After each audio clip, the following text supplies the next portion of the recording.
Hello guys, తల్లి కూతుర్ల రహస్య ప్రేమ మెంటలెక్కించే mister thriller సినిమాలోకి వెళితే హాలీవుడ్ మూవీ 2020లో రిలీజ్ అయిన ఈ హాలీవుడ్ మూవీ ఎనోలా హోమ్స్ మంచి ఇన్వెస్టిగేషన్, తల్లి కూతుర్ల రహస్య ప్రేమ మెంటలెక్కించే మిస్టరీతో ఈ సినిమా స్టార్ట్ అవుతుంది.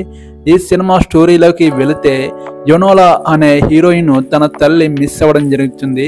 ఆ దేశపు యువరాణిగా ఉన్న ఎనోలా తల్లిని మిస్ అవ్వడం వల్ల తల్లిని ఎలా కనిపెట్టింది, ఎలాంటి మిస్టరీ ఛేదించింది ఈ సినిమాలో చూపించడం జరిగింది. ఈ సినిమాలో ఎనోలాకి 2 బ్రదర్స్ ఉంటారు. వీళ్ళు ఎనోలాకి హెల్ప్ ఏ విధంగా చేశారు, అసలు తన తల్లిని కనిపెట్టిందా లేదా, ఆ దేశంలో ఆడవాళ్ళ ఎలక్షన్ అనేది జరుగుతుంటుంది, అసలు అలాంటి సిచ్యువేషన్లో తల్లిని ఎలా కనిపెట్టింది అనేది ఈ సినిమా స్టోరీ అండి. మీరు ఖచ్చితంగా మిస్ అవ్వకుండా చూడండి. నా ఛానల్ని ఎవరైనా